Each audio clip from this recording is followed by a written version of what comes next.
Elvis. I am 1,000% in on this belief. I, too, want to see the ghost of the legendary singer. I love Elvis. I inherited my addiction to Tupelo's native son from my mama, who basically had an altar to the Mississippi icon.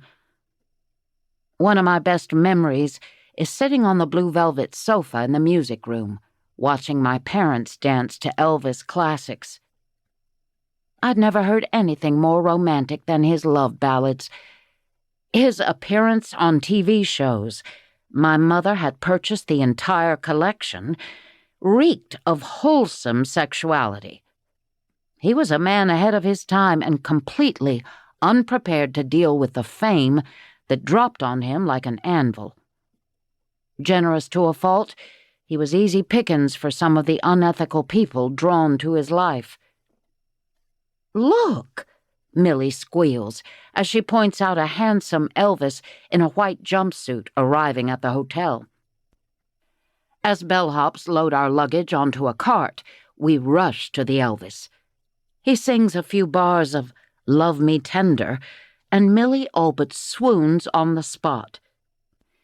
The Elvis impersonator has a great voice, and he's clearly studied the poses and postures of the real Elvis. He pulls it off flawlessly. "I'll be at the Copa Bar tonight," he tells us.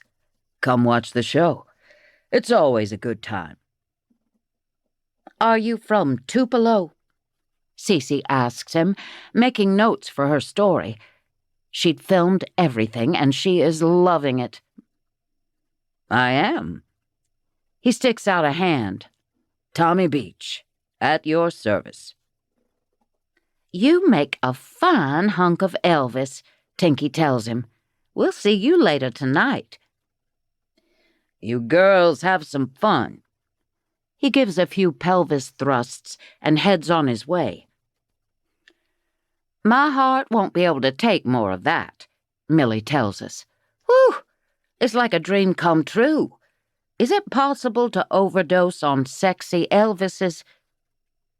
"Let's find out," Cece says, putting an arm around Millie. "If you fall over, smote by too much Elvis, I'll catch you." "Let's get some food," Tinkie says, amused at all the Elvis worship. Before this vacay is over, she'll be wearing rhinestone jumpsuits and dyeing her hair black. No one is impervious to Elvis worship. We head down the street, drinking in the delicious atmosphere of celebration and love. Elvis may be dead, but he isn't gone from Tupelo. When we pass a shop filled with riding tack and fun equestrian items, I send them on their way, saying I'll catch up. I have a gift to buy for Coleman, Sunflower County Sheriff and love of my life. I found exactly what I needed in the Rough Rider's shop, a rope for Coleman to practice lassoing. Always a prankster, I'd added a werewolf head to a sawhorse for my lover to rope. While standing at the counter of the shop, I watched the street traffic race by. I counted 4 Elvises in the short time it took me to pay and leave. The mayor and city council had been very smart to add the Christmas Elvis Festival. Normally held in June, the Elvis impersonator events proved so popular the city decided to create a Christmas-themed Elvis Festival.